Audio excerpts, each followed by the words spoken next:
طريقة الخوارج القعدية هي تكلم عن الحكام علانية.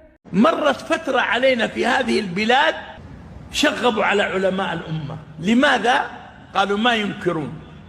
فيا عباد الله احذروا أيضا إنكار المنكر عند الخوارج وقعدية الخوارج يسمى المرجئة.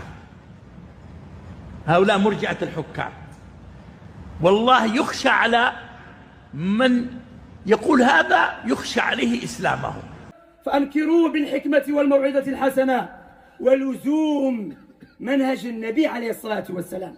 ومن لم يرتضى بمنهج النبي فلا حياه الله، فلا حياه الله، وهذا كافر مرتد. الألباني يقول أشك في إسلام هؤلاء الألباني، وقال في المجلد الثالث قبل 20 سنة: ونبتت في اليوم في العالم الإسلامي نابتة حملت السلاح وخرجت على الحكام واستباحت الدماء والأعراض، وأعادوا بذلك ذكر أسلافهم من الخوارج. هذا ليس كلام شمسي، هذا كلام الرسول صلى الله عليه وسلم. قال من كان له نصيحة فلا يبدي علانية. وحديث أنك تنصحه سرا فإن ماذا فإن وافق، وإلا هذا الحديث أنا عندي أنه لا يصح. Ask Sheikh Al-Albani. Ask Sheikh Al-Albani when he was in Jordan. By the way, he criticized Saudi. He was wrong. He was wrong. Ask Sheikh bin Baz, Saudis. He criticized by the Ask Sheikh bin Baz. Ask Sheikh bin Baz when he was criticizing Iraq. And he was really kafir. He was kafir. He criticized or go to Sheikh Rabi al-Madkhali when he criticizes the Sudanese rulers. And he makes takfir. And again, kafir.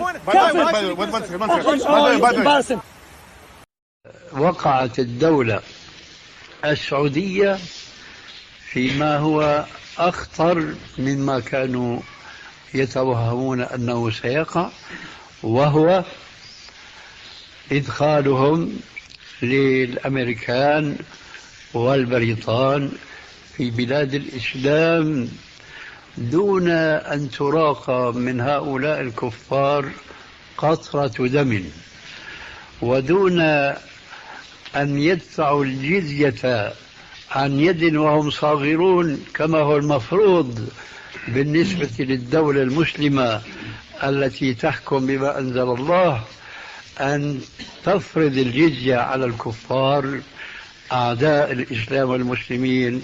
لكن مع الأسف الشديد كان الأمر على العكس من ذلك، فقد دفع السعوديون بدل أن يأخذوا، دفعوا الملايين كما تسمعون وتعلمون لإمداد هؤلاء الكفار. في سبيل ماذا؟ في سبيل مقاتلة المسلمين في بلاد العراق.